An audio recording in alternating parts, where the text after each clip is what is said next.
caught them. We've caught them all.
You see, I'm so loyal to people. Maybe I'm loyal to a fault, but I'm so loyal to people that when somebody's slightly disloyal to me, I look upon it as a great act of horror. And how are you different than you were 3 or 4 years ago? Well, I used to say, and in fact, I think I said in my first book that, and maybe this was foolish, but I really meant it, that someday I'd like to maybe lose everything for a period of time to see who's loyal and who's not loyal. And I found out a lot of things. Did you find out who's loyal and not loyal? I tell you what, and you can't guess it. You can't predict it. You think certain people would be loyal no matter what, and it turns out that they're not. And you just can't predict it. It's very difficult. And that I think I would have treated people differently. I think that, some of the people that were most loyal to me are people that I didn't think would be. Some of the people that were least loyal to me are people that I think I would have treated them differently. I think I would have treated different groups differently. I would have wiped the floor with the guys that weren't loyal, which I will now do, which is great. I love getting even with people, but I will. Slow up. You love getting even. Oh, absolutely. You don't believe in the eye for the eye. You do. No. I know you well enough. I think you do. But anyway, but tell me. You're going to get even with some people. Yeah, I know. If given the opportunity, I will get even with some people that are disloyal to me. Come on, Governor. Even though you didn't endorse me. He's not forgotten. I never forget. He never forgets. Remember those words. He never forgets. And he likes to get kind of even with those who have screwed him over. And now that we know Mitch McConnell is a turncoat, which is kind of after everything the president has done for him, this is how he's been repaid, by saying Biden is the winner. Bullshit. And you're going to probably find out very soon that he's not elected. Biden, that is. Because, and I have not heard too much talked about this because YouTube is hiding it. I'm going to get to that in a minute. And there's 2 more things that I'm going to get to. But I want to get to a clip from the other day that I played that I promised. I know you couldn't see all the translation, but it's really important what China really thinks of us. Now, it seems like there's some big ass news coming everybody's way. The storm, my friends. That's all I'm going to say for right now. And the person usually is never wrong. Let's just say. So I'm going to play this real quick because it really is important to see this and hear it. I want to get that one. So I'm going to play this joker. So now you can see all the translation this time.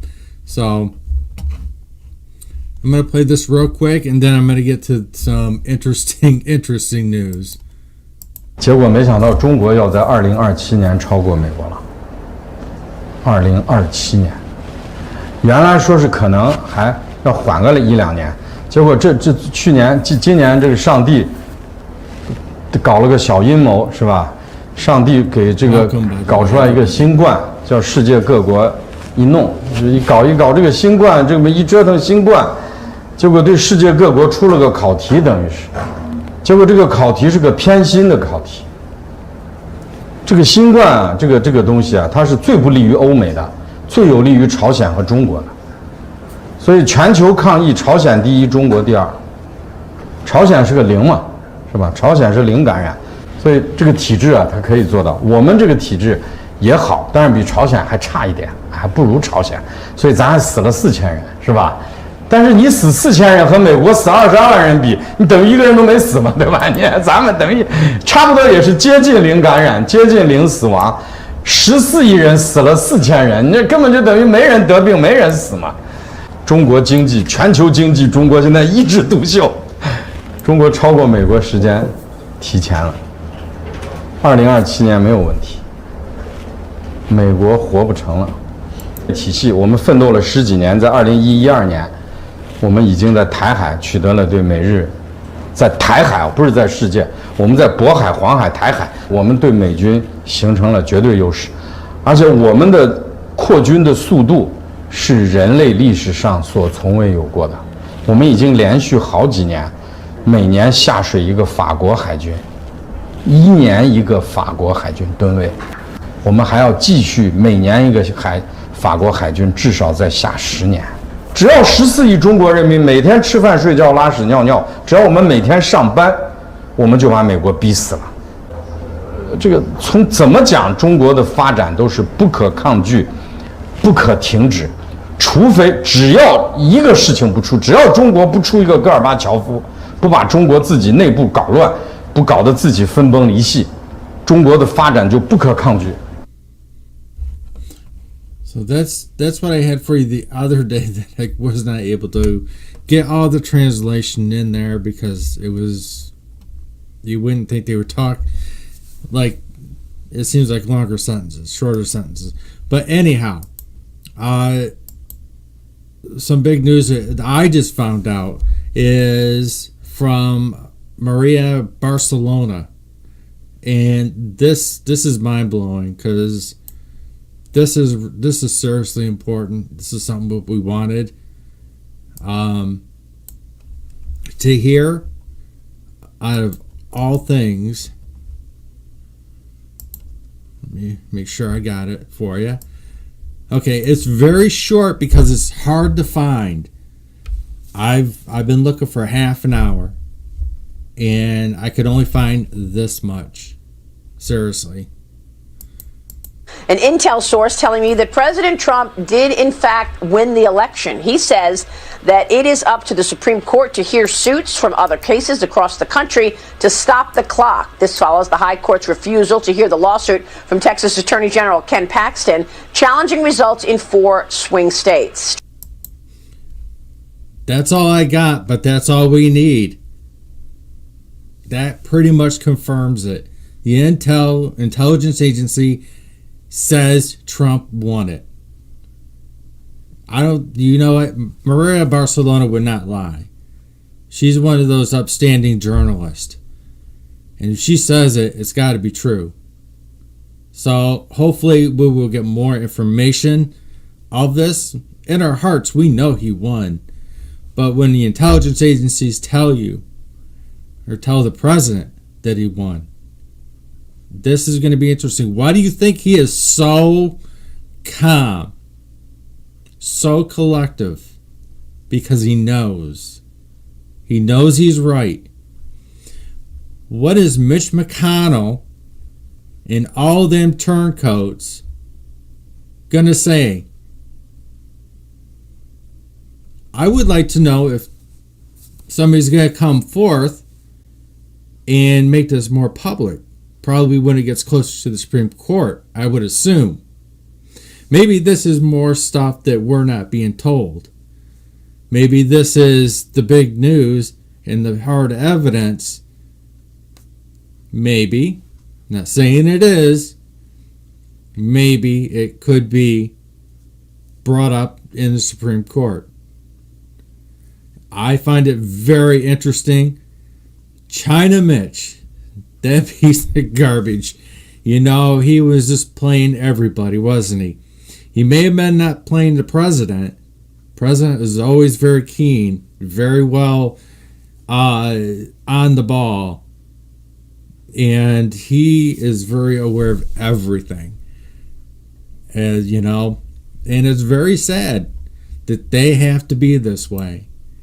They're only looking out for their own self. And I hope there is a challenger coming up to go head to head with Mitch McConnell. It's time for the rhinos to leave. Go home, retire, enjoy the rest of your life. Unless you actually did crimes. And that's up to the AG. So I really think that was huge. I mean, it's small, but it's big news. And the other little thing that I have is a tweet from the president. Let's see, right? Oh, that's not it. This is going to be very short because it is late and I got to go to work tomorrow. So let me find it. There it is. Read that tweet. That's the president's tweet. It says, turns out Speaker Pelosi isn't Speaker. The EAC failed to ensure that the election machines were inspected by, I can't read it because it's kind of blurry from my end. I'll have to read it on the screen here. But it certified the VSLS. The 2016 elections were the last valid elections. I guess, and less than 20 senators have actually authority to speak for the people. Was this a trap? Well, we never know. We will have to find out. I think she's got a lot more problems than that. If this is the president's tweet. So, bringing that forward, she's going to have a lot more problems. And just like Obama, since he is not a citizen of the United States, he was born in Kenya. There's plenty of evidence of that. That everything should be nil and void. Everything that's been signed by her and by Obama. Now, I think it's kind of interesting that the chatter I've heard that there's a lot of Democrats very unhappy with Miss Pelosi. She better lawyer up. If everything claims to be true, I do not doubt the president what he says. If this is, as far as I can tell, this is a valid tweet. It was brought to my attention, I think, earlier. And I heard about the validation on Marina Barcelona. So I will try to get more information as much as I can. I'm only one person. And I do have a small team I put together who are helping me, but we can only do so much, you know. And they got to get the lot of credit. Breadmaker kind of pulled up that clip for me. I appreciate it. Becky Chat has helped me research a few things. So they get a lot of credit, and so does the rest of the team. So I thought you would be very interested in that. I want to help. You're more than welcome. You are more than welcome. Let me get you into the room. I did make a room, actually. I also have for you one more thing. Since I was going to show it to you anyway. I might as well play it now. I got it all revved up. And that is Levin. He is one of the best. The office of the president-elect is choosing a lot of would-be cabinet secretaries and national security advisors who are China appeasers. In addition, we've now learned about Swalwell, who is a real lowlife, this congressman from California, who has spent his putrid career on Capitol Hill pushing the Russia collusion hoax. I've made a room for the show itself, and it is basically coming up with the ideas and different topics and research and what have you for the show itself. Everybody gets credit. I don't leave anybody out. At the same time, when he was a target of a female spy with whom he had an affair. Now, how do I know that? You know, I know that, Mr. Producer. He was flat out asked if he did, and he said, I can't get into all these things because, you know, they're classified. That's classified? If you haven't had an affair, you say, no, I haven't had an affair. What the hell? You making an accusation against me? That's how you respond to that. Guy's married. But apparently not in Washington, D.C. And you remember Dianne Feinstein, Senator Dianne Franken-Feinstein. She had an aide for 20 years who was on the Communist Chinese payroll. Another spy. We have Hunter Biden, the whole Biden family, all the way up to Joe, that's made a fortune directly and indirectly off of state-sponsored corporations and financial investments from Communist China. We've talked about the Confucius Institutes, where Communist China has spent a great deal of money buying off colleges and universities. And of course, their spies have stolen God knows how much of our intelligence information. During the course of the Trump administration, particularly during the latter end of the first term here, over 1,000 Chinese nationals have left the country quickly. Why? Because they're spies, that's why. Yeah. They're trying to steal our technology. And they're on the move. I've talked about a two-front war that we face right now, the Democrats and the Communist Chinese. The Democrats are weakening us domestically, whether it's the media, academia, Hollywood, the elected Democrats, the appointed Democrats, their bureaucracies and so forth. They're crippling us. And they're going to make it harder and harder for us to compete against China economically because they're adopting the neo-Marxist model. More government, more taxes, less growth, less wealth creation, less technology, less corporations, small businesses, less jobs, massive tax increases, redistribution of wealth, and they want to attack our energy sector for crying out loud. Finally, we're energy independent, and they want to make us energy dependent. So all the wrong trajectories when it comes to the Democrats and the office of the president-elect, all the wrong trajectories. The Communist Chinese are laughing. They think this is absolutely magnificent. All right, so on CNN's Connect the World the other day, Joe Biden explains his approach for the U.S.-China relationship. So let's listen to this. Go. There's been somewhat of a low-boil Cold War. It says December 25th, 2020. Wait, how does that be the 25th? Huh, that's quite interesting. But that is his. If that is not his, that's a pretty bad damn joke, and I don't like it. Because I thought it was verified. Then I will put a disclaimer that could be his.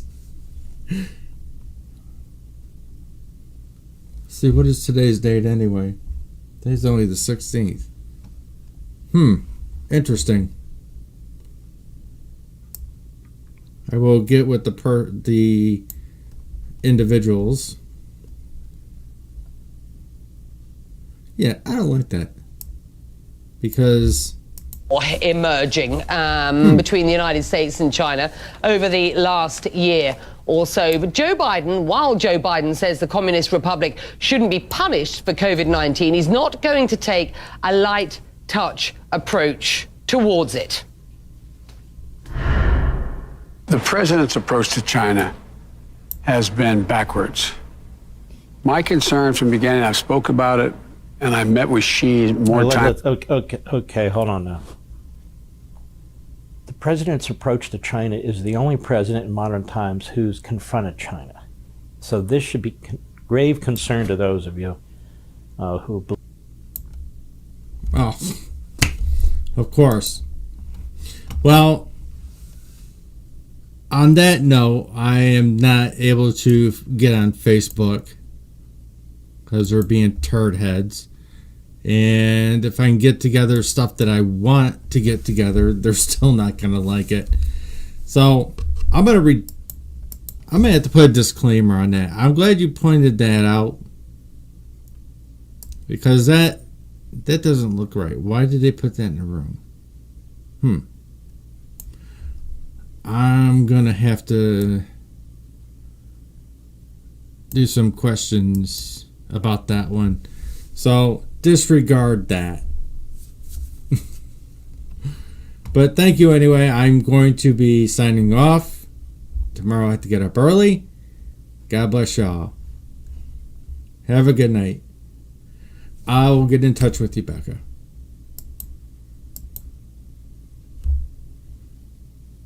Hey, Humi. Sorry, I just signed off.